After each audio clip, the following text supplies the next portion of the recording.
반갑습니다. 네, 오늘은 이제 우리가 지난 시간에는 주로 이제 고와 고의 원인에 대해서 했죠. 오늘은 이제 119페이지 집성제, 멸성제, 그리고 124페이지 괴로움에서 벗어나려면 일단 여기까지 하고 온까지 할 수 있으면 좋겠는데 130페이지는 갈 수 있을지 어떨지는 잘 모르겠습니다. 어쨌든 이렇게 오늘은 일단 목표로 삼고 해봅시다. 우리가 이제 지난 시간에는 사성제 중에서 고성제와 고의 원인, 집성제 그 이야기를 했고, 이번 시간에는 이제 멸성제 124페이지에 보면 반야신경의 첫 번째 줄이 나오잖아요. 124페이지. 관자재보살 행심 반야바라밀다시 조견 오온 개공 도일체고에. 우리가 지난 시간에 한 거는 이 첫 번째 문장에서 제일 앞에 관자재보살, 그 다음 제일 끝에 도일체고에 요거 두 개를 했어요. 지난 시간에. 오늘은 이제 행심 반야바라밀다시 요거하고 조견 오온 개공 요거 두 개를 이제 하는데, 공까지는 오늘 갈 수 있을 것 같고 이제 오온까지 갈 수 있을지 어떨지는 잘 모르겠다. 대충 이렇게 오늘 진도가 나갈 것 같습니다. 행심 반야바라밀다시, 이건 이제 저번 시간에 이야기했죠. 행심 반야바라밀다, 어떻게 해서 목표로 삼은 조견 오온 개공이라는 목표를 달성할 것인가. 그 방법은 반야바라밀다를 행해서, 수행을 해서 오온이 개공하다는 것을 비추어 본다. 그 목표를 달성한다. 그래서 이 행심 반야바라밀다, 여기서 이제 핵심적인 것은 반야바라밀다죠. 그래서 이제 119페이지에 보면 반야바라밀다부터 이제 이야기를 시작을 합니다. 자, 여기 119페이지 제일 밑에 달락 보면 반야바라밀다는 곧 육바라밀이다, 이런 말이 나옵니다. 육바라밀이라 하는 것은 이건 우리가 잘 알죠. 보시, 지계, 인욕, 선정, 정진, 지혜, 바라밀, 이게 이제 육바라밀. 반야바라밀다라고 말하면 그냥 말 그대로 좁은 의미의 육바라밀 중에서 제일 마지막에 있는 반야바라밀을 의미하기도 하고, 그냥 반야바라밀 그 자체가 육바라밀 전체를 다 포괄하는 그런 또 의미를 가지고 있기도 하다. 여기서 관자재보살이 반야바라밀다를 행할 때 여기서 반야바라밀은 좁은 의미의 반야바라밀이 아니고 육바라밀을 말하는 거죠. 수행을 해서 오온이 공하다는 것을 비추어 본다. 육바라밀이라고 하는 게 뭐냐? 여기서부터 이제 이야기를 시작을 하죠. 육바라밀은 119페이지 제일 밑에 줄에 보면 육바라밀은 보시, 지계, 인욕, 선정, 정진, 지혜 바라밀을 말한다. 이건 여러분들이 이제 많이 들어보셨죠? 그 다음에 이제 120페이지에 보면 바라밀이라는 말은 파라미타를 업력한 것이다. 업력이라는 말은 소리 나는 대로 한자어로 쓴 거라는 말이죠. 소리 나는 대로. 이제 원래 파라미타라는 말의 뜻은 건너가다, 완성하다, 수행하다, 이런 의미를 가지고 있고, 요거를 소리 나는 대로 한문으로 쓰다 보니까 한문으로는 파라미타라는 이 발음을 그대로 쓸 수 있는 한문이 없으니까. 왜냐하면 한문은 표음 문자가 아니고 표의 문자잖아요. 그래서 한문으로는 소리를 낼 수 없는, 표시할 수 없는 소리들이 많으니까 바라밀이라는 식으로 소리 나는 대로 한문으로 쓴 거죠. 이게 뭐 바라밀이라고 해서 뭔가 색다른 뜻이 있는 게 아니고 그냥 건너가다, 완성하다, 수행하다 이런 뜻을 가지고 있는 말이다. 이렇게 일단 이해를 하면 좋겠습니다. 그 다음에 이제 육바라밀은 6가지가 있는데 마지막 지혜바라밀은 앞에 5가지를 다 포괄하는 거다. 그래서 육바라밀대로 삶을 행하면 반드시 깨달음이 이룰 수 있다. 반야는 프라저냐라는 인도 말을 한역한 것이다. 지혜라는 뜻을 가지고 있다. 불교에서 말하는 지혜는 있는 그대로를 알아차리는 것이다. 그러니까 이제 반야라는 말도 반야라는 게 뭔가 그 자체의 어떤 독특한 뜻이 있는 게 아니고 지혜라는 뜻을 가진 산스크리트어, 프라즈냐. 이게 이제 인도말이라고 되어 있는 것은 산스크리트어다. 이렇게 이해하면 됩니다. 경전에 쓰이는 인도어는 크게 2가지예요. 산스크리트와 팔리어. 이런 거는 이제 상식으로 여러분들이 알고 있으면 됩니다. 산스크리트어는 인도 사회에서 어떤, 그러니까 이 바라문 계급들이 어떤 제사나 자신들의 경전 같은 거를 기록하는 데 썼던, 요즘으로 치면 상류층들의 어떤 문자, 귀족들의 문자, 그게 이제 산스크리트어였고, 팔리어는 처음에 부처님이 법을 설할 때는 그것을 문자로 표시를 하지 않았고 어떻게 했냐면 제자들이 외웠어요. 외워가지고 구두로 전해지다가 나중에 이것이 이제 글자로 표시가 됐습니다. 그게 팔리어예요. 그래서 팔리어는 불교 경전을 위한 글자다. 이렇게 생각을 하면 됩니다.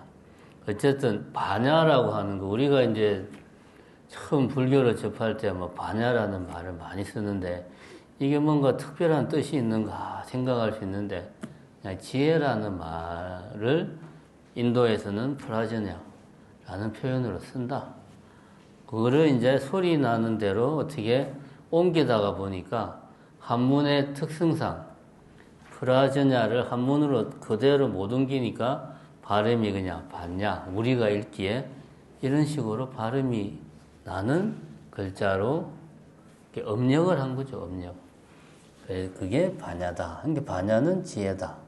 요거는 이제 뭐 기본적인 이런 거는 이제 지식이죠. 우리가 이제 육바라밀을 한마디로 말하자면 수행하는 건데, 자, 여기서 이제 우리가 유념해야 될 게, 육바라밀을 보면 제일 처음에 보시바라밀이 나오고, 그죠? 그 다음에 지혜, 보시, 지계, 인욕, 선정, 정진, 지혜, 이런 순서로 써져 있어요. 근데 이제 우리가 좀 깊이 고민을 해야 될 것은 왜 보시바라밀을 제일 먼저 이야기를 했을까 하는 거를 생각을 해볼 필요가 있다. 보시바라밀이 제일 앞에, 지혜바라밀이 제일 끝에. 이 말은 무슨 말이냐면, 수행이라는, 우리가 상식적으로 생각하는 수행은 정진, 열심히 꾸준히 수행하는 정진, 그리고 선정에 드는 거, 열심히 그냥 열심히 하는 게 아니고 삼매에 들어가기 위해서 열심히 수행을 한단 말이에요. 이 선정바라밀, 정진바라밀, 그리고 우리가 이런 것들을 하기 위해서는 평소에 내가 가지고 있는 중생으로서 가지고 있는 어떤 잘못된 습관들, 그런 것들을, 내 몸에 박힌 습관들을 어떻게든 내가 고쳐야 되니까, 이런 거 하려면 이제 계를 지키고, 계를 지키려면 내가 계를 지켜야지 마음만 먹으면 바로 되는 게 아니고, 하기 싫어도 억지로 해야 되니까 인욕을 하면서 노력을 해야 돼요. 참고 견디면서 계를 지켜야 되니까. 실제 수행은 지계, 인욕, 선정, 정진, 이 4가지예요. 앞에 보시와 지혜바라밀은 실제 수행의 내용이라고 보기는 어렵죠. 보시바라밀이 뒤에 나머지 모든 내용들을 다 담고 있고, 그냥 터주는 게 보시가 아니고 말하자면 보시를 한다는 말은 어떤 우리가 이제 그런 말을 쓰죠. 세계 일화다 해가지고 이 세계는 하나의 꽃이다. 또 동체대비라는 말도 쓰죠. 우리는 한 몸이다 라고 하는 데서 오는 동체, 거기에서 나오는 대비, 큰 자비심, 그러한 자비심이 바탕이 되었을 때 보시하는 마음이 자연스럽게 나온다. 그러니까 보시바라밀은 내가 수행을 통해서 올바른 지혜를 갖추면은 자연스럽게 보시의 행을 하게 됩니다. 바라밀이 뭐라 그랬죠? 수행하는 거라 그랬죠? 완성하다, 수행하다. 그러니까 보시바라밀하면 보시행, 보시수행, 줄여서 보시행, 보시행을 하는 거예요. 보시행이 자연스럽게 우러나오려면 내가 수행을 통해서 올바른 지혜에 눈이 뜨면 보시바라밀은 자연스럽게 이루어지는 거다. 그 다음에 지혜바라밀들은 또 앞에 지계, 인욕, 선정, 정진 이런 수행을 통해서 내가 중생으로서 가지고 있는 무명의 그 잘못된 생각들을 깨끗하게 털어내면 지혜의 눈이 열린다. 그러니까 지혜바라밀을 하려면 나머지 6바라밀 중에 나머지를 제대로 해야 되는 거죠. 그러니까 결국은 보시바라밀이 지혜바라밀이고 지혜바라밀이 보시바라밀이고 우리가 이런 걸 두고 말을 할 때 뭐 동전의 양면 이런 표현을 쓰죠.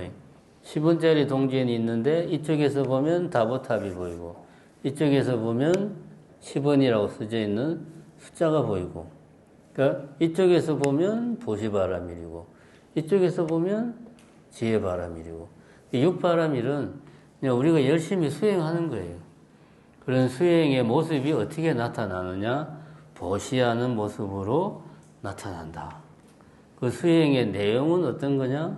계를 지키고 인욕하고 꾸준히 열심히 정진하고 그래서 내가 항상 삼매 속에서 마음을 고요하고 깨끗하게 만드는 이게 수행의 내용. 그 수행의 모습이 겉으로 드러나는 것은 보시바라밀과 지혜바라밀의 모습으로 지혜로운 행을 하고 보시의 행을 하는 모습으로 나타난다. 그러면 이제 반야신경의 첫 구절에서 행심 반야바라밀다시를 줄여서 말하면 깊은 수행을 할 때 뭐 이렇게 줄여서 말할 수 있죠. 내지는 그 수행을 뭐 보시행이라고 표현을 바꿔도 되겠죠. 여기서는 반야의 수행, 반야행이라고 표현을 했고 경전에서는 보시행이라고 말할 수도 있고 그냥 수행을 할 때라고도 표현할 수가 있다. 자, 그 다음에 이제 육바라밀은 곧 개정해 사막이다.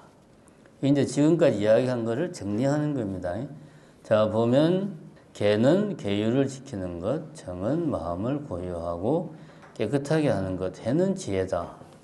개정해 사막에서 개에 해당하는 것이 육바라밀 중에서는 지계와 인역이고 정에 해당하는 것은 선정과 정진이고 해에 해당하는 것은 반야바라밀이고 보시바라밀은 다 전체를 포괄하는 거죠. 그냥 보시바라밀은 그렇게 이해를 할 수 있습니다. 그래서 육바라밀은 곧 개, 정, 해, 사막이다. 우리가 보통 개정해 사막을 이야기할 때 그거를 이제 단계적인 것으로 이해를 해야 되냐? 먼저 개를 닦아야 내 마음이 안정되고 고요해져서 선정에 들 수 있다. 개를 닦은 다음에 선정에 들고 선정에 들어야 해, 지혜를 밝힐 수 있다. 이제 단계적으로 생각을 해야 되는가? 아니면은 이것은 서로 상호 보완적인 것인가에 대해서 처음 불교에 입문하는 분들이 이 문제에 대해서 많이 헷갈려 합니다. 근데 이제 헷갈려 할 필요가 없는 게 처음에 내가 뭐 육바라밀이든 뭐든 수행이 일천하는 상태. 아직 내가 제대로 불교 수행에 익숙하지 못할 때는 먼저 뭐부터 해야 됩니까? 먼저 계를 지키는 것부터 먼저 해야 돼요. 내 몸, 행동 하나, 내 생각을 다스리기 전에 행동 하나하나, 습관 하나하나를 다스리는 것부터 우선 시작을 해야 되고 참고 견디는 훈련부터 해야 되겠죠. 그래서 계를 지키는 것을 먼저 하고 그래야지만이 마음의 잡생각, 거친 번뇌들이 많이 들어지니까 선정에 쉽게 들 수 있다. 선정에 어느 정도 들어야 지혜를 밝힐 수가 있다. 처음에는 이게 단계적으로 진행을 하는 게 맞습니다. 처음 입문할 때는. 근데 이제 어느 정도 내가 좀 수행에 좀 깨닫지는 못했지만 수행이 좀 익숙해졌다. 그러면은 서로 상호 보완하는 관계예요. 어느 게 더 중요하고 어느 게 덜 중요하고 그런 게 없이 다 중요하고 다 같이 수행해야 되는 거다. 이런 식으로 이해하면 깔끔하게 정리가 됩니다. 이게 딱 고정되어 있는 게 아니라는 거지. 처음 시작할 때만 단계적으로 접근하고 그 다음부터는 서로 동등하게 다 중요하다. 상호 보완적인 관계에 있다. 뭐 단적인 예를 들면 선정에 잘 들려면은 계를 지켜야 되는 거고 또 지혜가 밝으면 밝을수록 선정에 쉽게 들 수 있고 계를 더 잘 지킬 수가 있죠. 보면 이게 서로 상호 영향을 주는 거예요. 근데 이렇게 되려면은 어느 정도 내가 좀 이렇게 좀 그 수행이 조금 익숙해져야 돼요. 그래야지 이게 서로 다 중요하고 상호 영향을 미친다. 이 정도로 개정의 사막 간의 관계를 이해를 하시면 되겠습니다.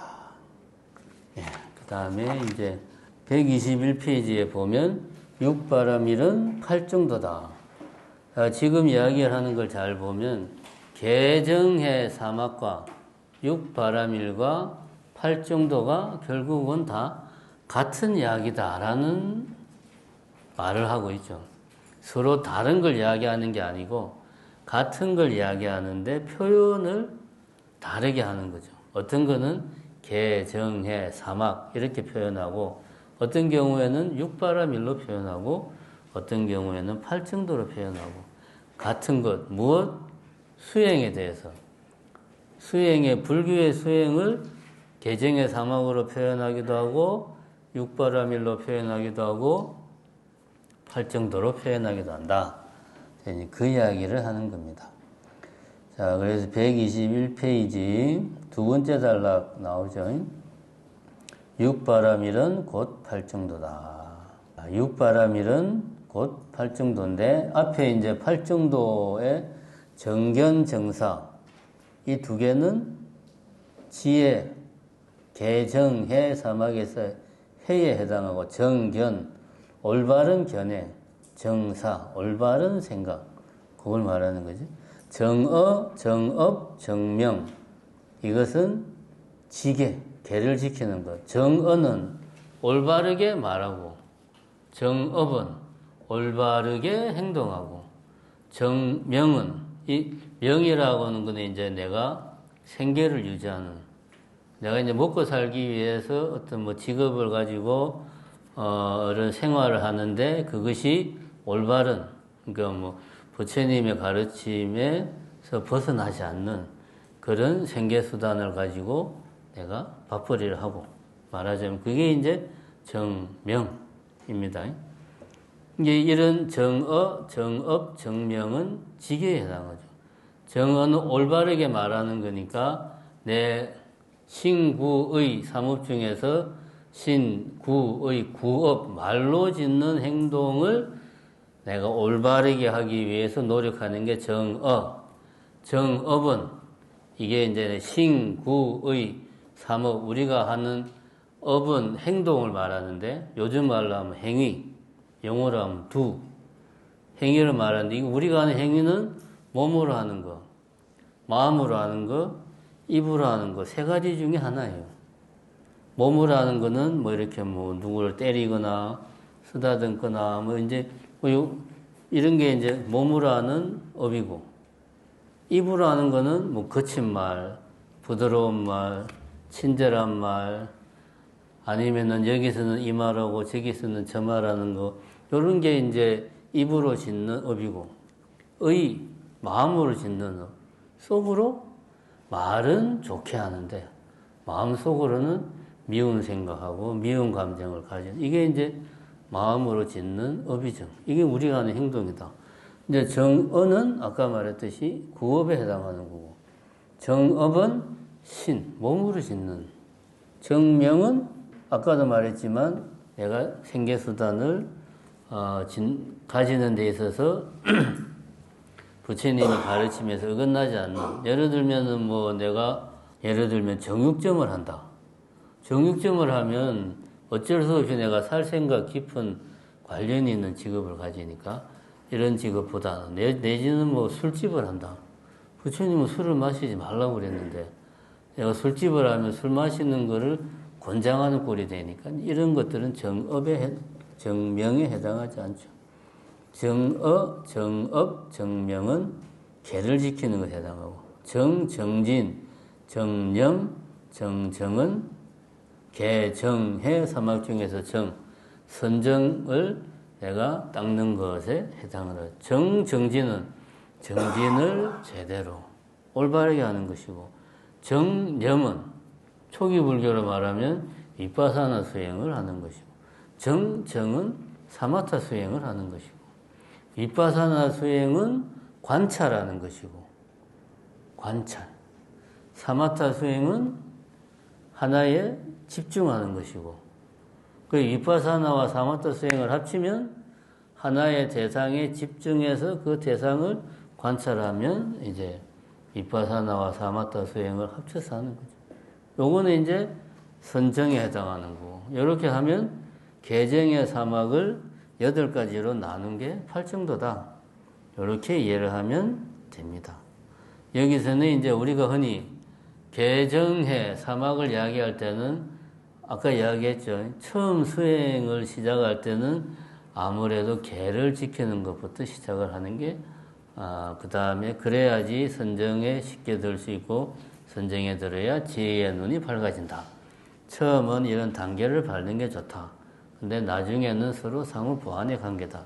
이런 말을 했는데 팔정도에서는 지혜가 먼저 나오죠. 정견, 정사, 정어, 정업, 정명, 정진, 정념, 정정, 이렇게 지혜에 해당하는 부분이 먼저 나와요. 그러니까 팔정도에서는 뭘 수행을 하려면 내가 이 수행을 왜 하는지, 어떻게 해야 되는지를 제대로 알고 올바른 견해를 가지고 올바른 생각을 가지고 수행을 해야 된다. 그래서 팔정도에서는 지혜가 먼저 나온다. 그 이야기가 이제 그 다음 단락에 나오는 겁니다. 본인이 어디로 가야 될지 모르면 목적지에 다다를 수 없다. 그래서 팔정도에서는 먼저 목적지를 지식으로서 제한한다. 처음엔 지식으로 그 목적지를 내가 지식으로서 알고 수행을 통해서 그것을 체험을 해야 되는 거죠. 그래야지만이 지혜가 되는 거죠. 지식이 아니고 지혜가 되는 거죠. 그래서 지금 이야기하면은 이겁니다. 개정해 사막, 육바라밀, 팔정도, 이 세 가지는 같은 걸 이야기한다. 불교의 수행을 이야기할 때 개정의 사막이라고도 말하고 육바라밀이라고도 말하고 팔정도라고도 말을 한다. 그렇게 우선은 이해를 하고 계시면 되겠습니다. 그 이야기가 이제 쭉 해가지고 122페이지 이제 끝에 부분까지 쭉 나오는 겁니다. 그런 이야기가 아까 이야기했죠. 정념은 위파사나고 정정은 사마타다. 일단은 뭐 그렇게, 물론 이걸 이제 깊이 막 이해를 하려고 하면 또 이것만 해도 이야기가 많아지니까 지금은 뭐 대충 이 정도로 이야기하고요. 그 다음에 이제 삼매에 대해서 여기서 이제 우리가 개정의 사막도 그렇고 육바라밀도 그렇고 팔정도도 그렇고 항상 삼매가 들어가죠. 삼매가 들어갑니다. 사마띠. 원래 이제 인도 말로는 사마띠. 삼매가 항상 들어갑니다. 이건 뭐냐 하면 부처님이 발견한 진리를 나도 발견하려면 전제 조건이 있다. 뭐냐? 삼매에 들어야 된다. 내가 삼매에 들지 않고 부처님이 발견한 진리를 나도 발견할 수는 없다. 왜냐? 수행의 한 축으로 항상 선정이 항상 나오거든요. 왜 나오냐? 꼭 필요하니까 나오는 겁니다. 선정에 들지 않으면, 삼매에 들지 않으면 부처님이 발견한 진리를 나도 발견할 수 없다. 어느 시점에서는 반드시 삼매에 들어가야 부처님이 발견한 진리를 우리도 체험할 수 있다. 여기서 중요한 것은 그겁니다. 아, 그냥 선정을 닦아야 되는구나. 이런 지식으로 아는 게 아니고, 불교 수행에서 막 명상을 하고, 자선을 하고, 뭐 경행을 하는 그 모든 이유들이 결국은 선정에 들기 위해서 그렇게 하는 거예요. 삼매에 들기 위해서. 삼매에 들어서, 삼매에 든다는 말은 마음이 고요한 상태, 깨끗한 상태가 되는 걸 말하거든요. 그 이야기가 어딘가에 나오는데, 어디 나오지요, 그 이야기가? 어쨌든, 삼매에 든다는 말은 마음이 고요하고 깨끗한 상태에 마음이 그러한 상태로 된다. 그랬을 때만이 내가 있는 그대로의 세상을 볼 수가 있다. 그것이 삼매의 핵심입니다. 내 마음이 고요하고 깨끗하지 못하면 있는 그대로의 모습을 내가 볼 수가 없고, 그러면 부처님이 발견한 진리를 내 역시도 발견할 수가 없다. 그런 이야기죠. 항상 불교 수행에서 삼매에 드는 것은 필수적인 과정이다. 삼매라는 건 뭐냐? 고요하고 깨끗한 마음이다. 그럼 그게 도대체 어떤 거냐? 그게 이제 말로 이야기를 들으면 이해할 수 있는 거냐? 이거는 본인이 스스로 체험을 해봐야 됩니다. 그래서 이제 제가 여기 122페이지에 삼매에 대한 경험을 이제 쉽게 쓰는 이야기가 있습니다. 요 이야기를 제가 잠깐 하자면은 이게 옛날 이야기예요. 출가하기 전에 제가 불교에 대해서 정말 아무런 지식이 없을 때입니다. 그냥 뭐 예를 들면 불교하면 서가모니 부처님이 교주다. 이 정도.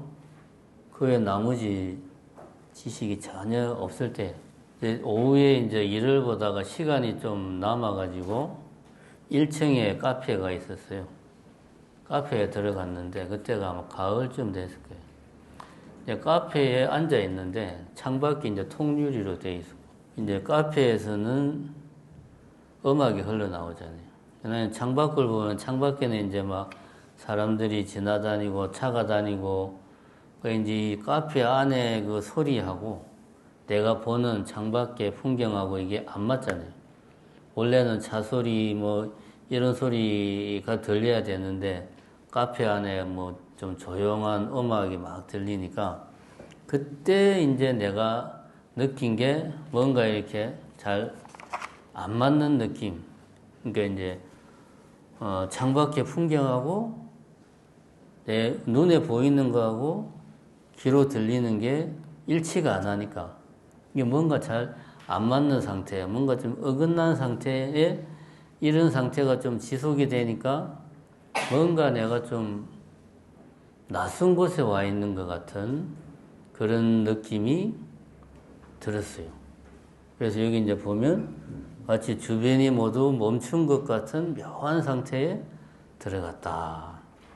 모든 게 아주 그냥 슬로 비디오처럼, 슬로 비디오는 아니겠죠. 그때 내가 느끼기에 아주 세상이 슬로 비디오로 막 돌아가는 것 같고, 흘러가는 모든 것들이 영화 같고, 나 혼자 관객인 것 같은 느낌. 이 세상이 너무나 내하고 좀 거리가 있는 느낌, 낯선 느낌, 그런 느낌이 들었어요, 그때. 그때 무슨 생각을 했냐? 아무 생각이 없었어요. 아무 생각이 없었는데, 그때 이제 그러다가, 담배를 피워야 되겠다라는 생각을 하는 순간, 그 상태가 깨졌어요. 사실은 그게 얼마나 지속됐는지 모르죠. 그래서 그게 이제 내가 생각해도 참 희한한 경험이다라는 생각을 하고 말았는데, 그러고 이제 잊혀졌죠. 근데 출가를 해가지고 강원을 뭐 4년 다니고 선방을 가가지고 이제 막 참선을 한다고 막 앉아있는데, 처음에 한 2년 정도는 공부가 안 되니까 뭐 그냥 계속 다리 아프고 허리 아프고 뭐 잡생각이 많고 막 그러다가 한 2년 지나니까 이제 좀 공부가 되니까, 그때 이제 그런 비슷한 경험을 다시 한 거죠. 그리고 이게 내가 출가 전에 경험했던 게 이거구나. 그게 이제 뭐 굳이 말하자면 뭐 삼昧 경지라고까지는 할 건 없고, 그냥 마음이 편안하고 아무 생각이 안 들고 조용한 상태.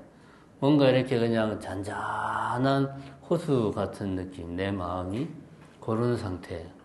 요거를 이제 나는 그런 표현을 써요. 마음의 모드가 완전히 이렇게 다른 모드로 바뀌어요. 이게 서서히 바뀌는 게 아니고 순간적으로 딱 모드가 바뀝니다. 바뀌다가 요게 또 순간적으로 잠깐 다른 생각 조금 하면은 또 이게 바로 깨져요, 이게. 그런 체험을 하면 우리가 평상시에는 멍 때리는 거하고는 완전히 차원이 다릅니다, 이거는. 멍 때리는 거는 그냥 멍 때리는 거고, 이거는 뭔가 내 정확한 표현은 아니지만 내가 눈으로 앞에 뭔가를 보고 있는데 안 보여. 분명히 뭐 나무도 있고 사람도 있는데 이게 내 눈에 안 들어요. 그런 느낌. 그러니까 내하고 세상하고 좀 뭔가 이렇게 차단된 느낌. 이제 그런 느낌을 가집니다. 그런 경험을 하면, 요런 게 좀 지속이 되면, 이게 이제 삼매라고 하는 그런 경지에 들어갈 수 있겠구나. 그런 생각을 하죠. 근데 이제 요거를 내가 지금 막 말로 하잖아요. 본인이 이런 경험을 못하면 아무 소용 없습니다. 요거는 머리로 이해하는 게 아니고 본인이 직접 수행을 하면서 경험을 해봐야 됩니다. 요런 상태에서 쉽게 말하면 어떤 무아라는 것에 대해서 내가 체험을 하게 되고, 무상에 대해서 체험을 하게 되고, 세상이 진짜 무상하다, 무하구나라는 걸 체험을 하게 되지 않을까, 그런 생각을 하는 거죠. 자, 이제 그 이야기 조금 더 봅시다. 123페이지 두 번째 단락을 보면, 외부의 인식 대상과 나의 감각이 차단되면서 마음이 오로지 나에게만 집중되는 것입니다. 나에게 집중된다는 말은 외부로부터 차단된다는 말과 같습니다. 보고 듣고 있어도 내 머리로 들어오지 않는다. 외부와 차단될 때 비로소 내 자신과 대면할 수 있다. 이런 상태가 돼야 뭐 정념, 정정 이런 이야기를 할 수가 있어요. 이 전에 우리가 지금 일상적인 모드 상태에서 지금 허리가 뻐근하구나 라고, 이거는 그냥 관찰하는 거예요. 이거는 뭐 내가 앞에 촛불을 켜놓고 촛불을 계속 아무 생각 없이 지켜본다. 그냥 촛불에 마음을 집중하는 거예요. 이거는. 그런 시간들이 쌓이고 쌓이면 어떤 마음의 모드가 바뀌는 순간이 오고, 그런 경험들을 하다 보면 자기 나름대로 어떤 삼매에 대한 어떤 느낌, 이해가 좀 생기지 않을까. 이렇게 생각을 합니다. 자, 여기까지 이야기는 이거죠. 결국은 우리 삶의 이유는 반야신경 첫 구절에 나와 있다. 도일체 고액이 우리가 살아가는 이유다. 모든 고통과 액난에서 벗어나는 것이 우리가 살아가는 이유다. 왜? 왠지는 모르지만 태어나서 보니까 이 세상이 고통스럽더라는 거죠. 태어나서 보니까. 그래서 우리는 고통에서 벗어나는 쪽으로 항상 우리의 모든 것이, 우리의 모든 활동들이 맞춰져 있더라는 거지. 그럼 어떻게 하면은 도일체 고역할 수 있는가? 구체적인 목표가 오온이 공하다는 것을 비추어 보면, 이 목표를 달성하면 비로소 우리는 고통에서 벗어날 수 있다. 근데 요거를 오온 개공을 어떻게 비춰 볼 수 있냐? 그 방법이 행심바람일다시 수행을 하면 목표인 오온이 공한 것을 비춰 볼 수 있다. 지금까지 한 이야기는 수행에 대해서 이야기한 겁니다. 여러분들이 명심해야 될 게, 제가 계속 강조했지만 수행은 뭐 참선만 이야기하는 게 아니죠. 계, 정, 해, 사막 세 가지가 다 수행이다. 계를 지키는 거, 선정에 드는 거, 지혜를 밝히는 거. 이 지혜를 밝히는 거는 두 가지 측면이 있죠. 팔정도에서 말하는 우선은 부처님의 가르침을 내가 올바로 지식으로서 이해하는 것. 왜냐하면 내가 어디로 가야 될지를 아직 가지는 않았지만 그 목적지가 어디 있는지는 알아야 되잖아요. 아직 가지는 않았지만. 이게 이제 팔정도에서 정경과 정사란 말이에요. 이런 것들을 다 포괄하는 것이 수행이다. 개정해 사막이 수행이고 육바라밀이 수행이고 팔정도가 수행이다. 요 이야기를 지금까지 했습니다. 그래서 참선만 열심히 하면 된다. 이것도 잘못된 거고, 불교 교리를 정확하게 알면 된다. 이것도 잘못된 거고, 오개만 잘 지키면 된다. 이것도 잘못된 거다. 세 가지를 다 균형 있게 잘 해야 된다. 그것이 올바른 수행법이다. 그런 이야기를 지금까지 했습니다. 자, 그러면은 이제 그 다음에는 이제 행심반야 바람일다시 요 문장을 지금 했어요. 요 문장. 반야 바람일 하나를 가지고 한 40분 정도 이야기했네요. 좀 생각보다 길게 했네요. 별로 긴 이야기도 아닌데. 자, 그 다음에는 이제 사실은 다른 부분보다 중요한 게 이 부분이죠. 목표가 중요하죠. 목표를 정확하게 아는 게 제일 중요하죠. 조견, 오온, 개공. 오온이 모두 공한 것을 비추어 본다. 이것이 무슨 말인지를 정확하게 아는 게 사실은 제일 중요합니다. 사실은. 그래서 먼저 오온 개공을 이해하기 위해서는 오온이 뭔지 알아야 되고, 불교에서 말하는 공이라는 게 뭔지 올바로 이해를 해야 되고, 그 다음에 이 조견, 비추어 본다라는 말이 무슨 의미인지 이 세 가지를 우리가 알아야 된다. 그래서 먼저 공에 대해서 이야기를 해보자. 124페이지입니다. 공은 비어있다라는 말과 공 이꼴 비어있다. 이거는 잘못된 등식이다. 이건 공이 아니다. 그냥 비어있는 건 비어있는 거예요. 공은 그런 것이 아니다. 여기 보면 124페이지 제일 밑에서 두 번째 줄에 공은 비어있다는 뜻의 한자다. 그런데 부처님 당시 인도에서 공은 연기를 뜻하는 말이었다. 공은 연기다. 연기라는 말을 대승불교에서는 공이라고 표현을 했다. 그게 나름대로 이유가 있겠죠.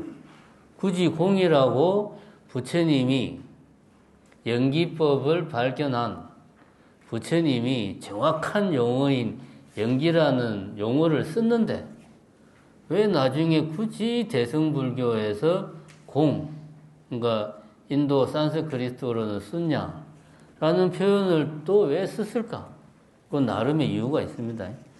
자, 여기 이제 부처님 당시에는 연기라는 용어를 썼는데 사람들이 오해를 하더라. 왜? 연기법이 너무나 어려워서. 어떤 오해를 했느냐? 우리가 쉽게 알고 있는 연기법이 그거잖아요. 요거는 이제 불교 결혼이나 뭐 불교 입문 책에 보면 항상 나오잖아요. 연기법 하면 이것이 있으므로 저것이 있고, 그죠? 이것이 생함으로 저것이 생하고, 이것이 멸함으로 저것이 멸한다. 이게 이제 연기법이에요. 그럼 이 말은 아주 당연한 전제가 있어요.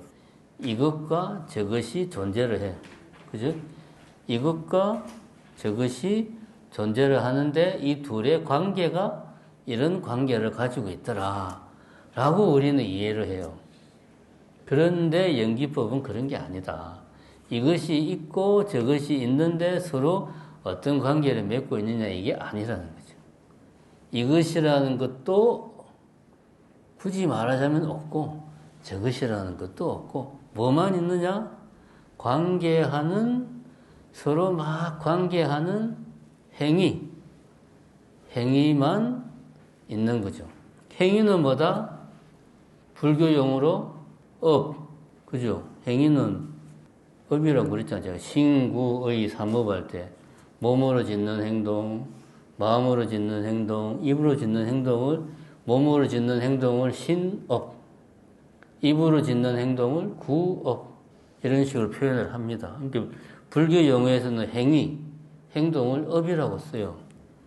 그러면서 원래 연기법은 이것과 저것이 있고 이 두 개가 이런저런 관계를 맺는다는 그런 의미가 아니고 둘 간에 관계하는 행위, 불교 용어로 치면 업만이 있다. 그 이야기를 부처님은 했는데 사람들은 그걸 받아들이기를 어떻게 받아들였다?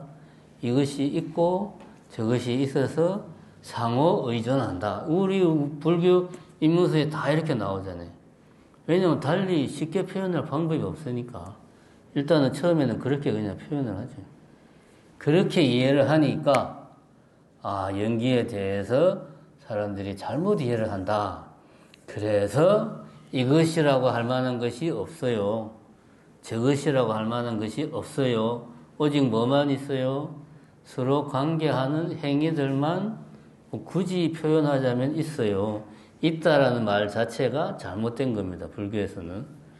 인식해야지만이 있다라는 말을 쓸 수가 있는데 어쨌든 요게 연기법이라서 이것이라고 할 만한 게 없어요. 저것이라고 할 만한 게 없어요. 라는 걸 강조하기 위해서 공이라는 용어를 굳이 대성불교에서 다시 쓴 거예요. 공은 연기다. 그런데 우리가 연기라는 말을 쓰면 이것과 저것이 있다는 생각에 빠지니까 대승불교에서는 공이라는 표현을 굳이 다시 끄집어내가지고 썼다. 그 이야기를 125페이지의 앞부분에서 하고 있습니다. 자, 125페이지에 이제 보면 중간쯤에 공 이꼴 연기다. 이런 표현이 나오죠. 공 이꼴 연기다. 여기 이제 그 밑으로 세 번째 단락 내려가서 보면 배롱나무 이야기가 나오지요. 대웅전 밖에 배롱나무가 있다. 그런데 아무것도 없이 배롱나무만 있을 수 있는가? 배롱나무가 있으려면 먼저 땅이 있어야 된다.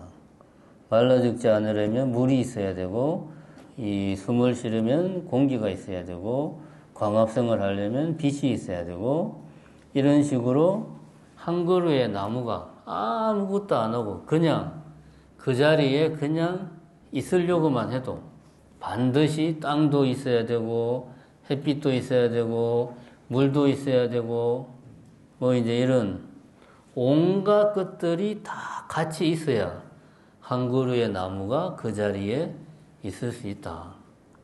그게 이제 서로 의지하고 있다라는 말의 의미라는 거죠, 이게. 그죠?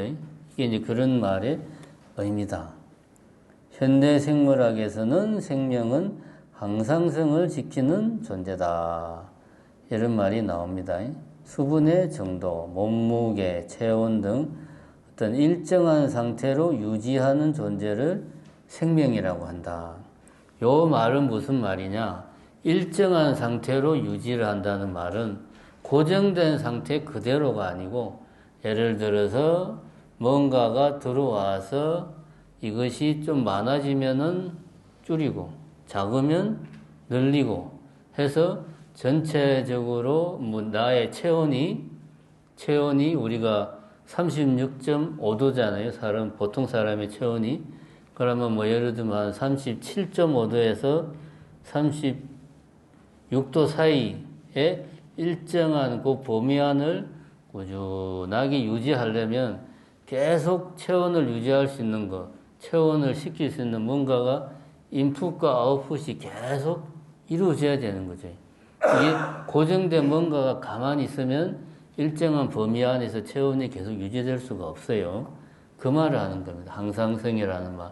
생명이라고 하는 것은 끊임없이 뭔가가 들어오고 나가고 계속 그 자체는 변화하는데 일정한 범위 안에서 변화가 꾸준히 유지되고 있다. 이걸 생명이라고 한다. 요것 자체도 하나의 어떤 보면 서로 의지하고 있는 모습을 나타내는 거다. 그럼 이랬을 때 우리가 여기에 뭐 나무가 한 그루 있다. 나무가 한 그루 있는데 이 나무가 마치 고정된 안에 있는 구성 요소나 성분이 전혀 변화하지 않고 딱 고정되어 있는 그 무엇이라고 우리는 생각을 하지만 사실 불교가 아니고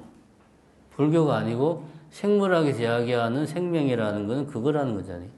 끊임없이 뭔가가 나무를 구성하는 물, 햇빛, 각종 영양소 이런 것들이 들어왔다가 또 이게 나가고 그 과정에서 끊임없이 이것 자체는 끊임없이 변화해가지고 어디서 어디까지를 나무라고 해야 될지도 사실은 애매모호한 상태. 근데 우리는 이것이 항상성을 유지하니까 그냥 나무라고 하자. 이렇게 말을 한다는 거죠. 그러면 우리가 이것을 그러면 과연 이런 항상성을 유지하는 이런 존재를 이것이라고 고정되어 있는 무엇이라고 말할 수 있느냐? 말할 수 없다. 그러니까 굳이 현대과학을 동원해서 이야기하자면 우리가 이것이 있다, 저것이 있다라고 하는 말이 사실은 엄밀하게 따지면 문제가 있다라는 이야기를 하는 겁니다. 지금까지 이야기는 그거죠. 연기를 우리가 잘못 이해를 해가지고 관계성, 서로 의지하고 있다. 이것만 생각을 하는데 더 중요한 것은 연기는 핵심이 그게 아니고 뭡니까? 이것이라고 할 만한 것도 없고 저것이라고 할 만한 것도 사실은 없는데 우리가 이것이 있다고 생각하고 저것이 있다고 생각을 해요. 우리 마음속에 고정된 이것이 있어요. 그런데 현실에서는 이것에 상응하는 뭔가가 사실은 없어. 그래서 이것은 변화하는 거예요. 요거를 이해하면은 무상의 개념을 이해하는 거예요. 무상이라고 하는 것은 사람이 나이를 먹으니까 태어나서 젊고 나이 먹어서 늙는구나. 이게 아닙니다. 내 머릿속에 예를 들면 어떤 나라는 어떤 고정된 이미지가 있어요. 이게 없으면, 이게 만약에 없다면 나라는 사람에 대한 내 자신이 어떤 가지고 있는 고정된 이미지가 내 머릿속에 없으면 현실에 그에 상응하는 그 무엇이 변화를 해도 이게 변화한다는 기준이 없으니까 이해가 됩니까? 변화의 기준이 있어야 되잖아요. 변하지 않는 그 무엇하고 비교를 하니까 이게 변하는구나 라는 말을 할 수 있죠. 비교할 수 있는 게 없으면 이거 변한다고 말할 수가 없죠. 이게 무상입니다. 이게 변화하는 이유는 간단해요. 우리 머릿속에 고정되어 있는 뭔가, 예를 들면 컵, 시계, 고정된 이미지가 있어. 그것을 기준으로 해서 뭔가 내가 시계라고 생각하는 그 무엇을 보니까 내 머릿속의 끝하고 정확하게 일치가 안 하거든. 어제 봤던 그것하고는 약간 다르단 말이야. 세상 만물은 변하는구나. 시계도 변하는구나. 사실은 시계가 변하는 게 아니죠.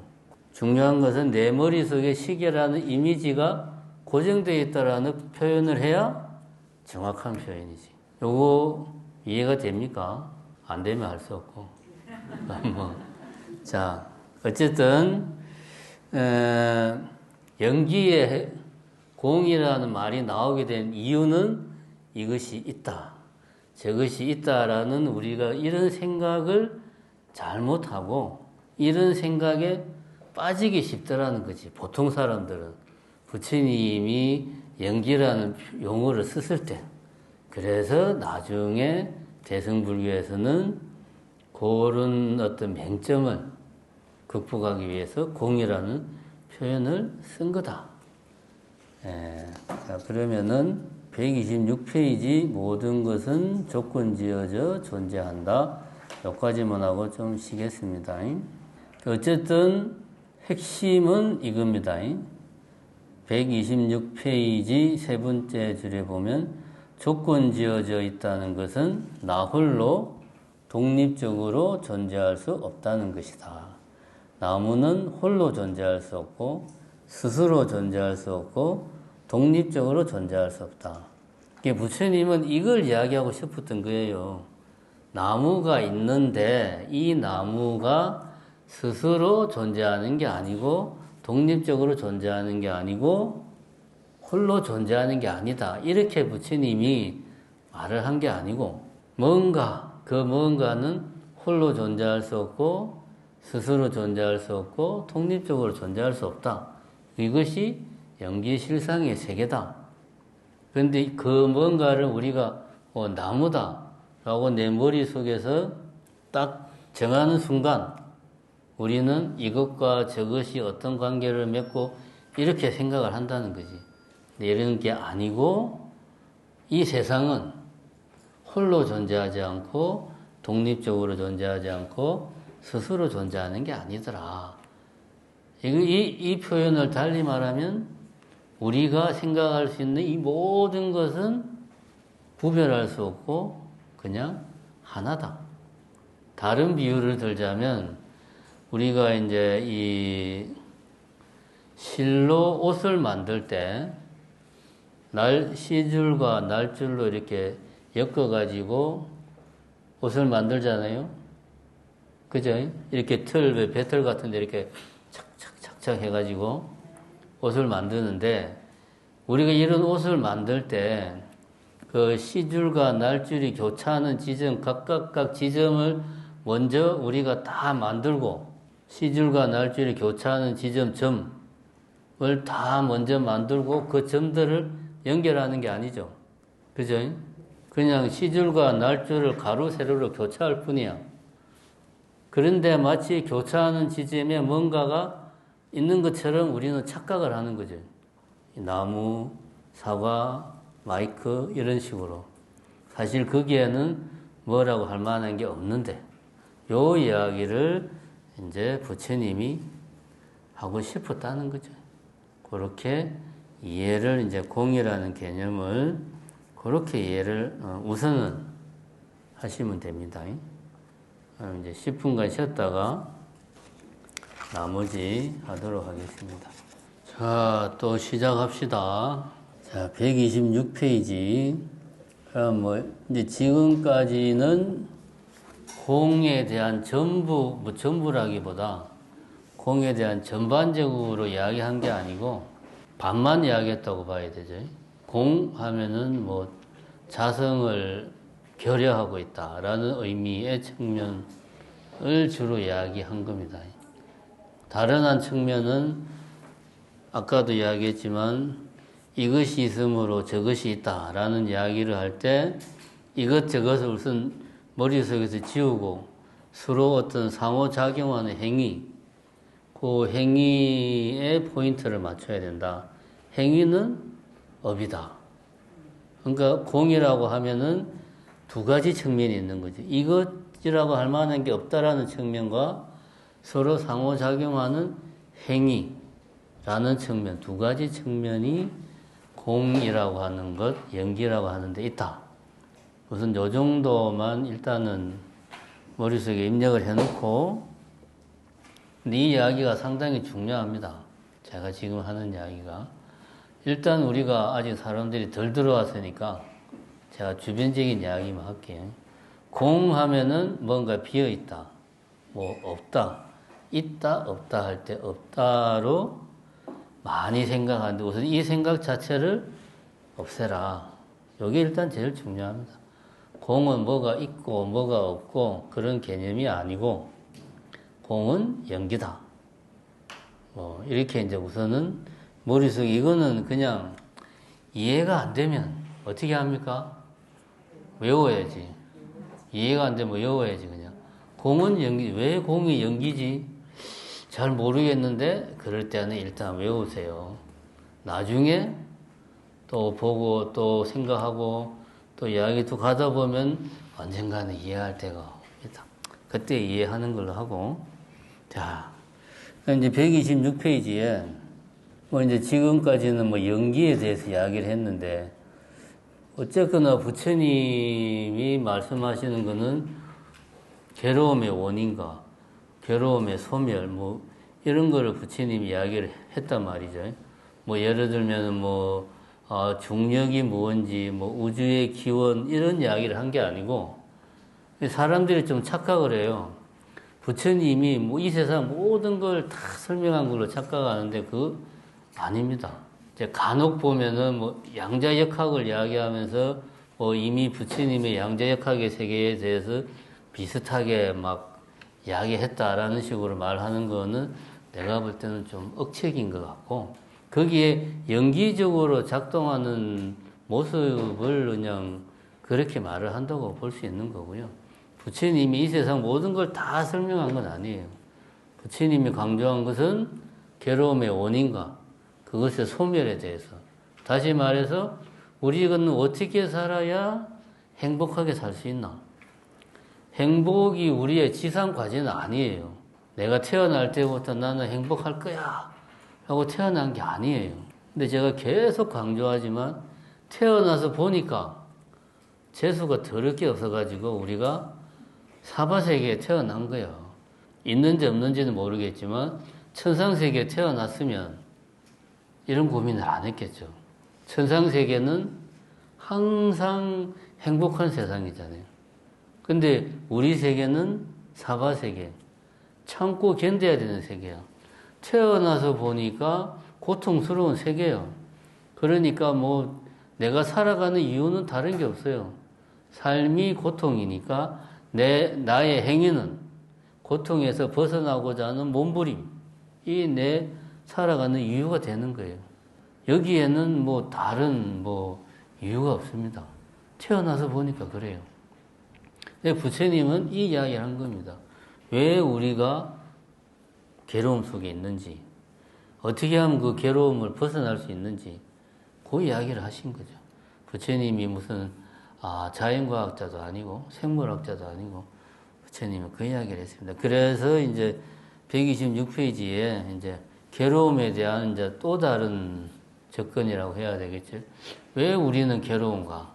뭐 여러 가지 이야기를 할 수 있지만, 연기적인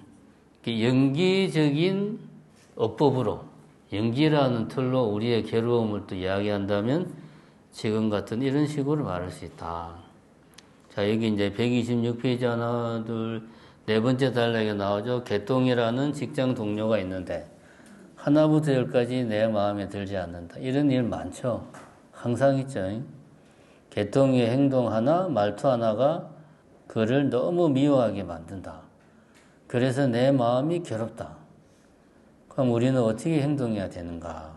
먼저 이 괴로움이 어디서 왔는지 알아야 되고, 개똥이의 어떤 행동이나 말이 원인이 되어서 내 안에 미운 감정이 생기는가?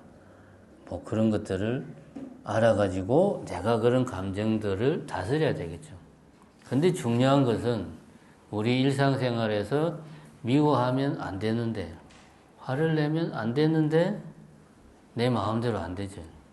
그 이제 내 감정은 내가 어찌할 수 없는 것들에 구속되어 있다. 나는 미워하지 않으려고 하는데 내 마음대로 안 되는 거예요.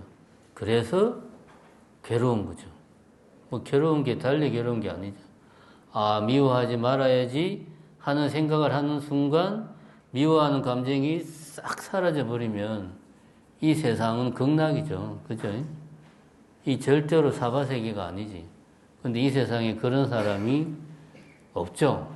부처님은 애시당초에 미워하는 감정을 가지지 않고 우리 같은 사람들은 미워하는 감정이 생기면 우리 마음대로 제어가 잘 안 되고 그러면은 이거 이제 연기적으로 본다면 이런 거죠.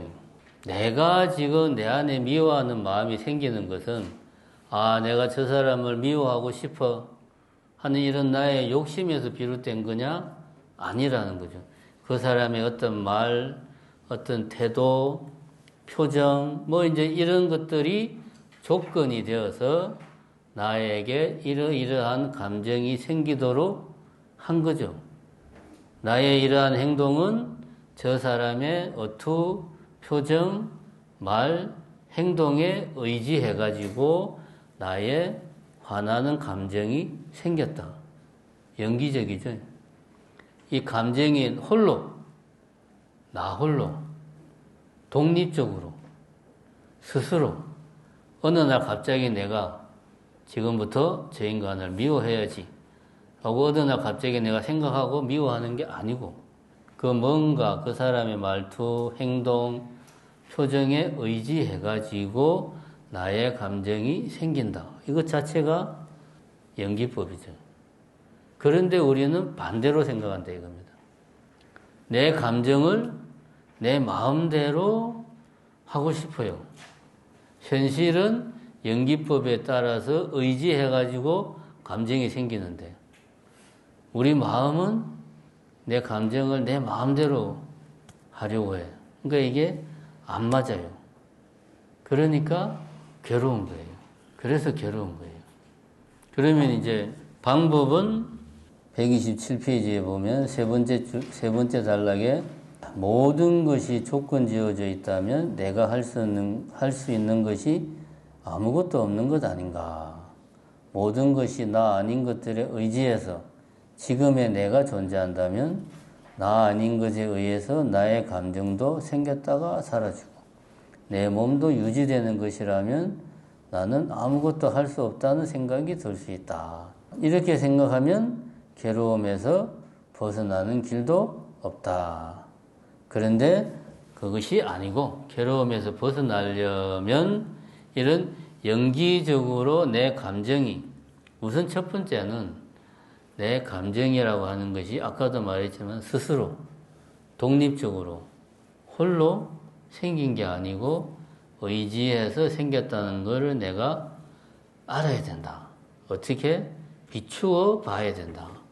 그런 것을 내가 비추어 봐야 된다. 이것이 내가 의도해서 그런 게 아니고 이러이러한 조건에 의지해서 생긴 것이다. 라고 하는 것을 알면 이 말은 역으로 말하면 이러이러한 조건이 변화하지 않는다면 이러한 감정도 유지가 될 것이다. 라는 걸 내가 인정을 해야죠. 이제. 그리고 조건을 변화시키기 위한 노력을 한다든가 한편으로는 그렇게 하고 다른 한편으로는 이것이 이러이러한 조건에 의지해서 생긴 감정이구나 라고 하는 것을 내가 관찰을 하면 이런 것들이 사라진다는 거죠. 관찰을 하면. 그 이야기가 이제 공한 것을 비추어 보면 괴로움에서 벗어난다 하는 이야기죠. 비추어 본다는 것은 괴로움에서 벗어나는 것이다. 때문에 오온이 공하다는 것을 알아서 괴로움에서 벗어났다 하지 않고 비추어 보고 괴로움에서 벗어났다 라고 말을 한다. 이 말을 더 정확하게 설명한 게 그 다음 단락에 어슴푸레한 무언가를 또렷이 보는 힘이다. 밤에 길을 가는데 앞에 뭔가 어슴푸레하게 뭔가가 보였어. 저게 고라니 새끼인지 멧돼지인지 하여튼 뭔가가 짐승 비슷한 게 앞에 보여. 근데 뭔지 잘 모르겠어. 이런 경우에는 당장 우리가 불안하고 두려운 감정이 확 생깁니다. 뭔지 잘 모르니까. 뭔지 모르지만 겁이 나지. 그럴 때 후라시를 비춰가지고 저게 뭘까? 후라시를 딱 비춰서 보니까 아, 고라니 새끼였다. 그러면은 그 막연하게 두려웠고 불안했던 감정이 사라지는 거죠. 그 감정이 왜 사라졌을까요? 또렷하게 보니까 포인트는 그거죠. 어렴풋하게 봤을 때는 잘 모르니까 불안해요. 저게 뭐지? 멧돼지인가? 뭔가? 불안한데 또렷하게 보면 설령 멧돼지라도 아, 멧돼지가 새끼네. 도망가야지. 뭐 어떻게 해야 되겠다는 생각은 드는데 막연하게 불안할 때는 그냥 불안한 거죠. 그래서 비추어 본다는 것은 이렇게 그 자체로 괴로움에서 벗어나게 해주는 힘이 있다. 그러니까 비추어 보는 거는 뭡니까? 팔중도에서 정념이 비추어 보는 거예요. 정념, 비파사나. 저기에 고라니 새끼가 있구나. 고라니 새끼인데 털은 어떤 색깔이고 아직 어금니는 덜 자랐구나. 이렇게 자세히 보는 거죠, 그냥. 자세히 그냥. 그게 비추어 보는 겁니다. 그럼 이거를 잘 보려면 후라시 성능이 좋아야 되잖아요. 비추어 본다고 후라시를 꺼냈는데 건전지가 시원찮아가지고 후라시를 비춰도 잘 안 보여. 그러면 그 소용없잖아요. 건전지를 새 걸로 갈아 넣어서 후라시를 딱 비쳤을 때 환하게 비춰볼 수 있어야 그것이 괴로움에서 벗어날 수 있게 해준다. 그 다음에 이제 집중하는 것도 뭐 같은 맥락이죠. 후라시를 저 뭔가 어슴푸레한 데다 딱 대고 비춰서 봐야 그게 뭔지 보이는데 뭐 여기 비쳤다가 저기 비쳤다가 막 이러면은 아무리 후라시 성능이 좋아도 소용이 없지. 하나에 집중을 해서. 자, 그 다음에 이제 나오는 게 고요하고 깨끗한 마음. 요게 이제 자세히 보면 고요한 상태는 산란하지 않은 상태다. 깨끗한 상태는 얼룩져 있지 않은 상태다. 이런 이야기가 나옵니다. 우리가 산매에 들었을 때의 마음의 상태가 고요하고 깨끗한 상태의 마음이 이제 딱 있을 때를 말하는데 그런 상태는 첫 번째가 마음이 산란하다. 이 생각 저 생각 왔다 갔다 하지 않고 하나의 대상에 집중을 하든 아니면 아무 생각을 하지 않든 뭐 제가 이제 아까 앞 시간에 말했듯이 뭔가 외부와 내 자신이 차단되는 느낌, 뭔가를 봐도 보는 게 아니에요. 그런 느낌. 뭐 예를 들면 이럴 때 마음이 산란하지 않죠. 뭔가 보고 그것에 마음이 끌리면 뭐 지나가는 여자를 보고 아이고 이쁘네. 저게 무슨 옷이지? 이거는 마음이 끌리는 거죠. 계속 마음이 이랬다 저랬다 끌리는 거죠. 그게 아니고 마음이 산란하지 않는 왔다 갔다 안 하는 상태. 요게 고요한 상태. 깨끗한 상태는 우리가 옷이 깨끗하다 하면은 때가 없는 걸 말하잖아요. 오염되어 있지 않는 어떤 것으로 어떤 부정적인 감정, 분노, 뭐 우울, 뭐 짜증, 뭐 체념 이런 이렇게 고통을 동반하는 뭐 그런 부정적인 감정들로 마음이 오염되어 있지 않은 상태. 그런 부정적인 감정이 사라져 있는 상태. 그럼 마음이 깨끗한 거죠. 그런 상태가 고요하고 깨끗한 상태다. 여기에 하나가 더 필요하다. 후레쉬에 뭔가를 비추어 보려면 내 앞에 뭔가가 있어야 한다. 자, 이게 엄청나게 중요하죠. 내 마음이 고요하고 깨끗한 것까진 좋은데 이게 이제 후라시로 뭔가 비추어 봤을 때 뭔가가 있어야 비춰보는데 아무것도 없으면 백날 후라시를 비춰봐야 소용이 없다. 그런 이야기죠. 내 바깥에 일정한 거리를 두고 뭔가가 있을 때만 후라시를 비추었을 때 그것이 보인다. 맞죠? 만약에 후라시를 비추는데 저 한 뭐 4, 5km 멀리에 있는 걸 아무리 후라시를 비춰봐야 뭐 물론 어마어마하게 성능이 좋은 후라시를 비추면 볼 수도 있겠죠. 근데 그런 걸 우리가 가지고 있는 사람은 없겠죠. 그러니까 어느 정도 거리에 뭔가가 있어야 내 바깥에 중요한 건 이거예요. 내 앞에 어느 정도 거리에 뭔가가 있어야 내가 그놈을 후라시로 딱 비춰볼 수 있다. 즉, 이 말은 무슨 말이냐? 내 마음속의 감정은 일정한 거리를 두고 내 밖에 있는 것이 아니다. 이게 문제죠.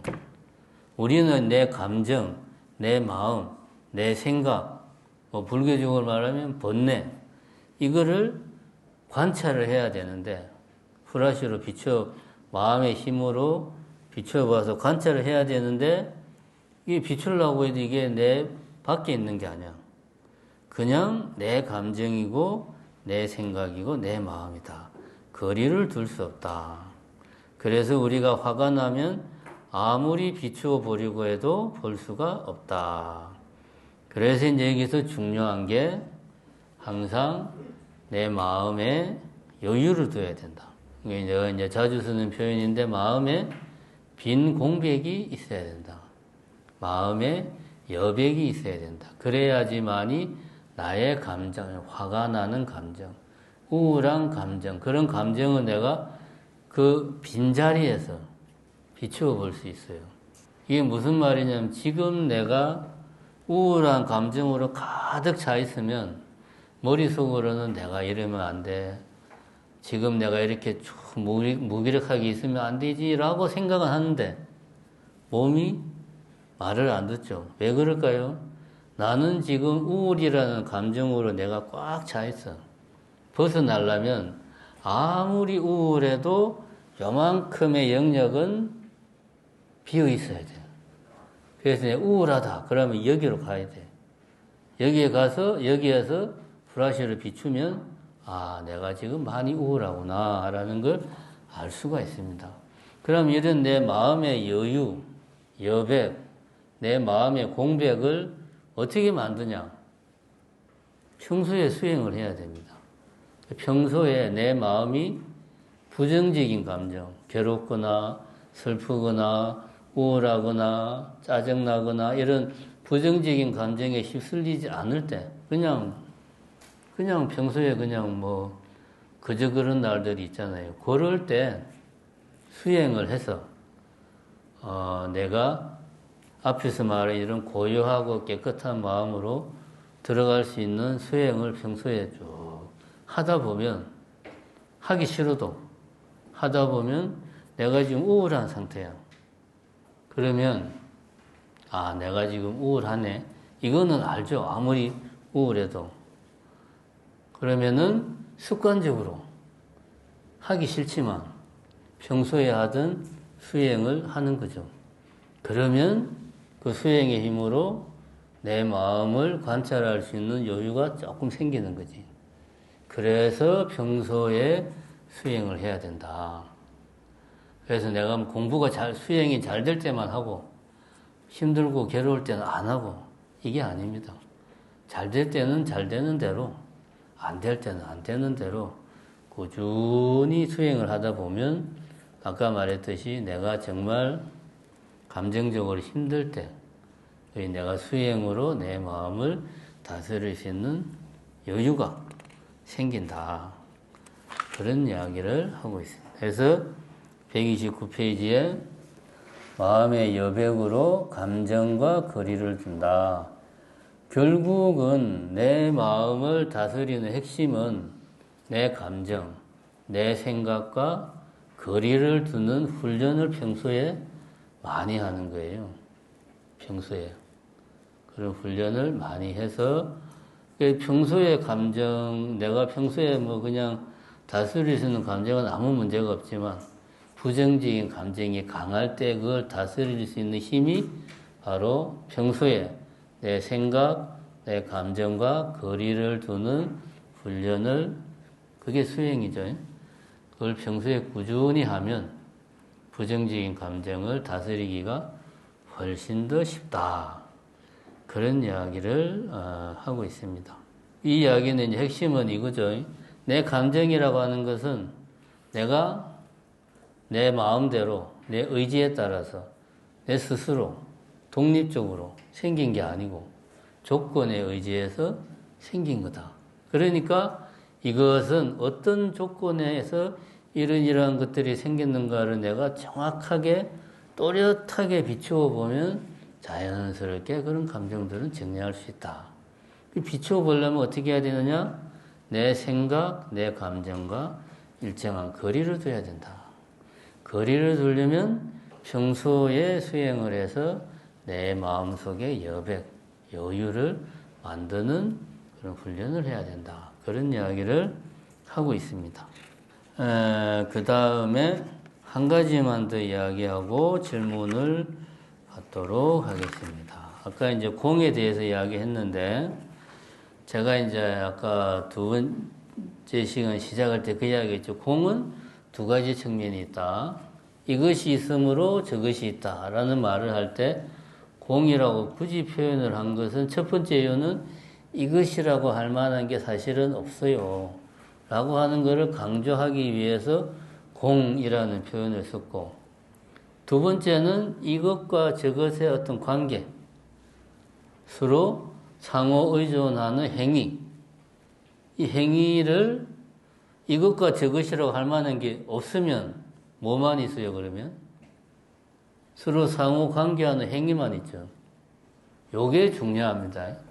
그럼 우리가 상식적으로 생각할 때 이것과 저것이 없는데 어떻게 행위만 있을 수 있지? 말이 안 되는데. 입이 있어야 말을 하잖아요. 소리가 나잖아요. 그죠? 근데 잘 생각을 해봅시다. 공의 핵심은 이거예요. 이것과 저것은 없고 행위만 있다. 이게 핵심입니다. 자, 그러면은 이제 제가 예를 들어 봅시다. 제가 지금 박수를 이렇게 쳤다. 박수를 치면 소리가 나죠. 그럼 이 손이 있으니까 소리가 있는 거예요. 손이 있다고 해서 소리가 있는 건 아니지. 지금도 손이 있는데, 그죠? 박수를 쳐야 소리가 나죠. 이건 뭡니까? 박수 치는 어떤 행위, 이 현대적인 표현을 쓰면 운동 에너지. 운동 에너지가 뭐로 바뀐 겁니까? 음파 이렇게 쫙 퍼져나가는 그걸 뭐라 그러나 소리 에너지라고 그러나? 하여튼 그거로 지금 바뀐 거잖아요. 그러니까 손이 있기 때문에 소리가 난 게 아니에요. 박수를 친다는 행위, 그죠? 이 행위와 이 행위의 결과, 소리라는 여러분 귀에 들리는 소리라는 뭔가 어떤 임팩트, 이것도 하나의 그 뭔가 결과물이죠. 그 자체도 하나의 행위죠. 그래서 소리를 듣고 어떤 사람은 졸다가 깜짝 놀라서 스님이 왜 박수를 치고 난리야? 속으로 이제 그런 생각을 할 수도 있지. 그러니까 소리로 인해 가지고 놀라는 감정이 생긴다. 의지에서 생긴다. 중요한 것은 행위로 인해 가지고, 행위는 업이다. 업으로 인해서 그 결과 뭔가가 생긴다. 이걸 뭐라 그럽니까? 업에 의해서 생기는 게 뭐죠? 인과 응보, 보. 업에 의해서 생기는 게 보잖아요. 과보. 이 과보도 하나의 업이에요. 이것이 또 여기에서 끝나는 게 아니잖아요. 끊임없이 이것이 또 조건이 돼가지고 다른 무언가에 영향을 주니까 이것도 또 하나의 업이 되고, 또 이것이 또 다른 무언가에 영향을 주니까 다른 무언가는 또 보가 되고, 근데 요거는 또 이 자체가 또 하나의 업으로서 다른 무언가에 영향을 주고, 그러니까 또 다른 무언가는 보이면서 또 업이 돼가지고 또 영향을 주고, 이게 그냥 엄청나게 복잡하게 얽히고 설켜 있는 거죠. 그러다 보니까 우리가 이제 그런 이야기를 합니다. 아인슈타인의 그 유명한 공식이 있잖아요. 뭡니까? E는 mc 제곱. 이게 이제 에너지 질량 등가의 법칙이잖아요. 에너지는 질량이다. E는 에너지고, M은 질량이고, C는 이게 하여튼 무슨 상수죠. 빛의 속도. 그러니까 이거는 상수니까 고정된 거고. 그러니까 에너지와 질량은 동일하다. 어떤 비례적인 관계다. 에너지가 질량으로 바뀌고, 질량이 에너지로 바뀌고, 요게 이제 원자 폭탄, 핵융합 반응의 원리잖아요. 맞습니다. 여러분 여러분이나 저나 이런 물리학 잘 모르니까 그냥 기본적인 것밖에 모르잖아요. 저도 이 이상은 모릅니다. 에너지와 질량이 동일하다. 에너지가 질량으로 바뀌고, 질량이 에너지로 바뀌고, 그 사이에 약간의 질량이 사라지면서 이것이 엄청난 에너지로 바뀌면 이게 이제 원자폭탄 그런 게 되는 거고 그런 거잖아요. 이 말은 뭐냐? 질량이라고 하는 우리 에게 뭔가가 있다. 예를 들면 이게 이제 100% 질량이랑 똑같은 건 아닌데 이게 사실은 뭔가가 있다라기보다 현대 물리학적으로 이야기하자면 결국은 에너지만 있는 거야. 이 세상 모든 것은 에너지의 흐름, 에너지의 변환. 다시 말하면 불교적으로 말하면 뭐다? 관계하는 행위들만 있는 거예요. 아까 내 박수 쳤잖아요. 박수 치는 운동 에너지가 소리로 변환되고 이 소리가 또 내 감정을 자극해서 짜증을 유발하고 짜증이 나서 괜히 옆에 있는 사람한테 한마디 욕을 하고 이런 게 이제 계속 이 에너지가 서로 막 영향을 주고받고 이런 것들만 끊임없이 펼쳐져 있는 세계. 이게 이제 연기의 세계라는 거죠. 손이 있어서 소리가 나는 게 아니고 운동 에너지, 박수 치는 행위, 그 행위에 의지해서 소리가 생기고 박수를 친다는 업의 결과로서 소리라는 과보가 생기고 이것이 또 하나의 업이 돼가지고 새로운 과보를 생기게 하고 이런 것들이 끊임없이 서로 연결되어 있다. 여기에는 이것 저것 이런 것들은 없죠. 요걸 이제 암경에 보면 이제 제1공의경이라는 아주 짧은 경전이 있어요. 거기에 이제 이런 말이 나옵니다. 작자는 없고 행위만 있다. 손은 없고 손바닥 치는 행위만 있다. 손이 없다는 말이 뭐냐? 이 손 자체도 어떻게 보면 에너지의 결정체다. 현대 물리학으로 굳이 이야기하지. 왜냐? 에너지는 질량이니까. 이거는 언제든지 에너지로 바뀔 수 있고 또 에너지는 질량으로 바뀔 수 있고 그런 의미로 우리가 이해를 해야 된다. 이 공은 두 가지 측면이 있다. 하나는 이것이라고 할 만한 것이 없다라는 의미에서 자성을 결여하고 있다는 측면에서의 공과 그 다음에 행위와 그 행위에 따른 결과물, 그 결과물이 또 행위가 돼서 다른 결과물이 생기게 하는 끊임없는 어떤 뭐라고 그래야 됩니까? 상호 연쇄고리가 끊임없이 이어지는 상황. 이 두 가지 측면을 담고 있는 것이 연기다. 그렇게 우리가 이해를 하면 됩니다. 그래서 이제 색적 시공, 공적 시색도 이제 색적 시공은 이제 색은 곧 공이다. 이 색은 색온을 말하는 거고 색온은 오온 중에 하나고 오온은 공하다. 이 말은 이것이라고 할 만한 것이 없다라는 측면을 말하는 거고 공적 시색이라는 말은 내가 어떤 박수를 치는 이 업에 따라서 무언가 결과물이 나타난 거야. 공이 색이요. 뭔가 소리가 나타났어요. 이게 이제 공적 시색. 이렇게 이해를 하면 됩니다. 그럼 이거를 내가 수행을 통해서 체험을 했냐? 저도 아직은 그런 단계까지는 못 갔고 그냥 이런저런 책을 보면서 열심히 고민을 하다 보니까 이런 것 같다. 그러니까 팔정도에서 정경과 정사를 지금 우리는 세우는 단계예요. 그래서 우리가 반야바라밀 지혜를 밝히는 게 아니고 아직 지혜를 완전히 밝힌 단계는 아니고 정견, 올바른 생각, 정사, 올바른 견해와 올바른 생각을 지금 우리가 세우는 단계에 있는 거예요. 아, 이게 공이라는 거구나. 요거를 우리가 정확하게 알고 수행을 해서 그런 것들을 이제 체험을 통해서 우리가 확인을 해야죠. 그게 수행이죠. 자, 일단 오늘은 여기까지 하고, 자, 다음 시간에는 이제 5원, 12처, 18개, 그런 것들 하고, 반야신경 구조에 대해서 하고 끝내는 걸로 다음 시간에 하겠습니다. 예, 지금 45분이고요. 질문하시기 바랍니다.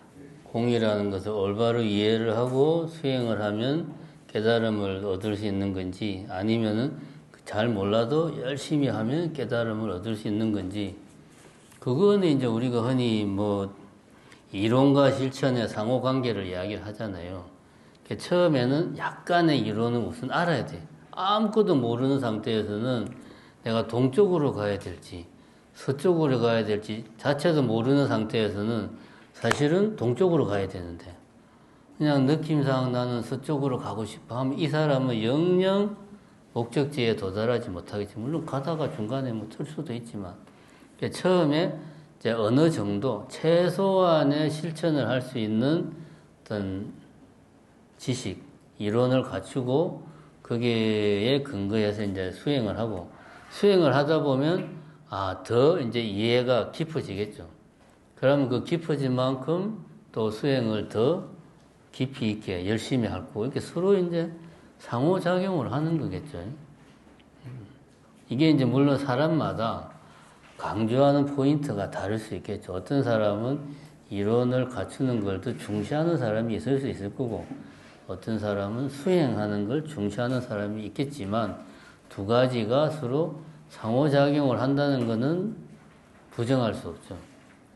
사람마다 강조하는 포인트는 달라도 그렇게 이해를 하는 게 올바르지 않을까 생각을 하네요. 네, 그건 다른 이유가 있는 게 아니고요. 부처님이 발견한 진리가 연기법이죠. 그 연기법을 달리 표현하면 이제 공이고, 그러니까 이제 공을 계속 강조를 하는 거죠. 연기법을 발견한다는 말은 달리 말하면 이제 우리가 사실은 반야신경에서 말하는 전도몽상을 하고 있다. 우리가 완전히 전도된, 앞뒤가 뒤바뀐 그런 꿈속 같은 생각으로 살아가고 있다 하는 것을 이제 깨닫는 거죠. 그래야지만이 지금 이런 괴로움, 고통에서 벗어날 수 있다. 이 모든 것들이 결국은 연기법을 올바로 내가 이해하는 데서부터 출발을 한다. 그러니까 공을 강조를 하는 거죠. 이제 이런 경전 공부도 물론 필요하지만, 처음부터 막 이런 공부를 해서 올바른 견해를 가지고 수행을 할 수도 있고, 수행을 하면서 좀 공부의 필요성을 느껴서 또 공부를 할 수도 있고, 이제 아까 우리 저분 이야기했듯이 사람마다 이제 접근 방식은 다르죠.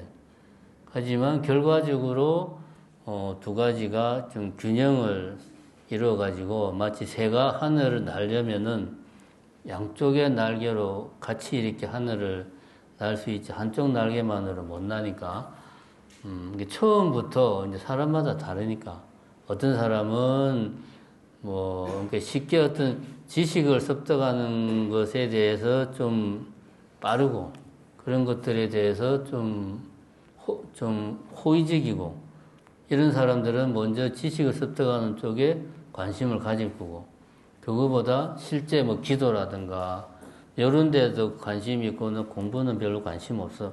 이런 사람들은 수행하는 쪽에 먼저 마음이 갈 거고, 사람마다 다르죠.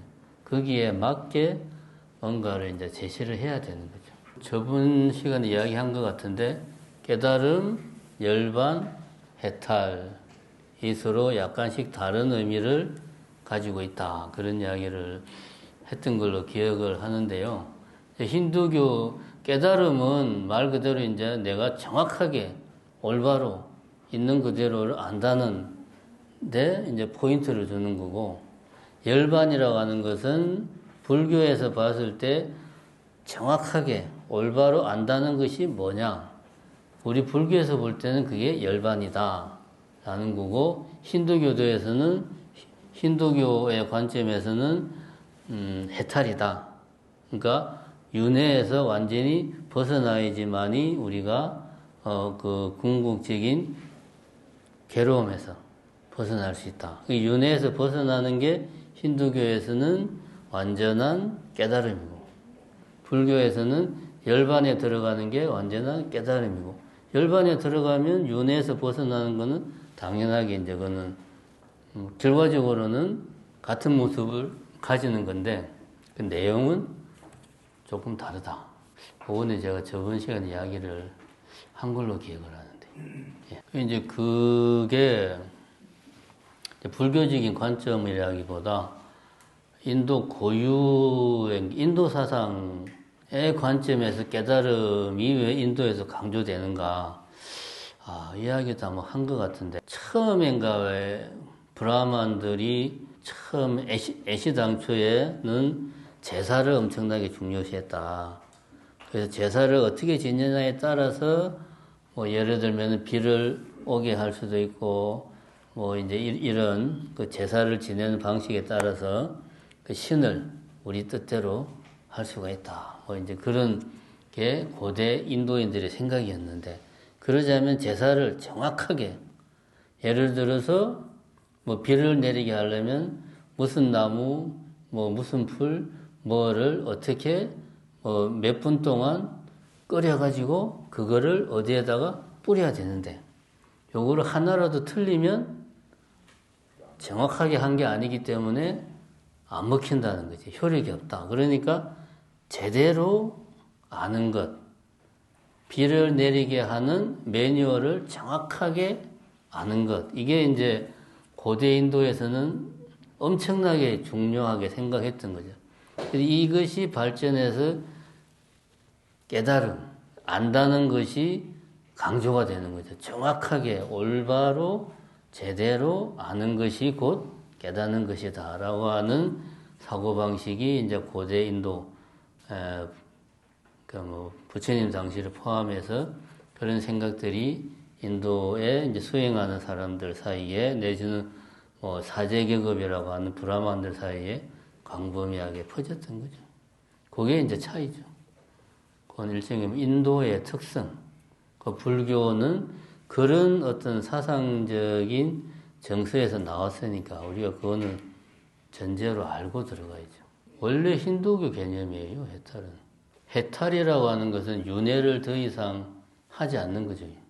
이 세계에 다시 태어나지 않는 것. 그게 이제 해탈이고, 다음 생에는 다른 계급으로 태어나는 게 아니고, 그거는 계속 윤회의 수레바퀴 속에서 도는 거죠.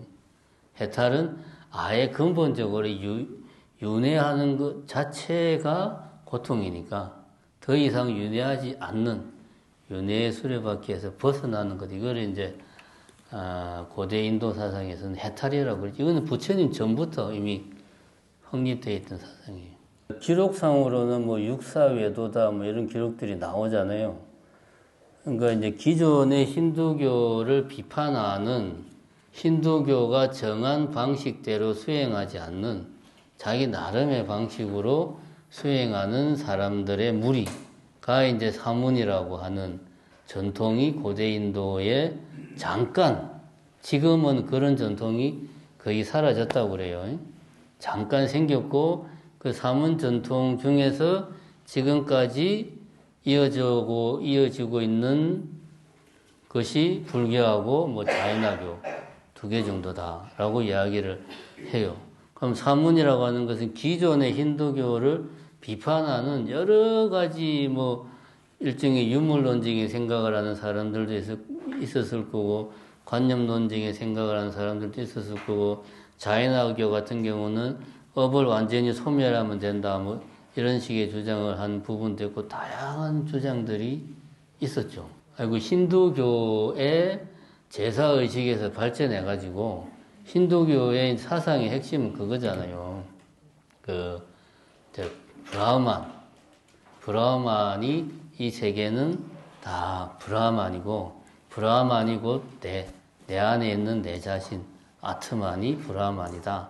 즉, 그래서 내가 어떻게 하면 브라흐만과 일치가 되느냐 하는 것이 힌두교 수행이 지향하는 바다. 이러한 사상을 이제 비판을 하면서 등장한 게 사문들의 무리죠. 일종의 요즘으로 치면 좀 비주류 같은 그런 셈이죠. 비주류 수행자들, 소수파 수행자들, 그렇게 볼 수 있죠. 요즘으로 치자면. 예, 수고하셨습니다. 예.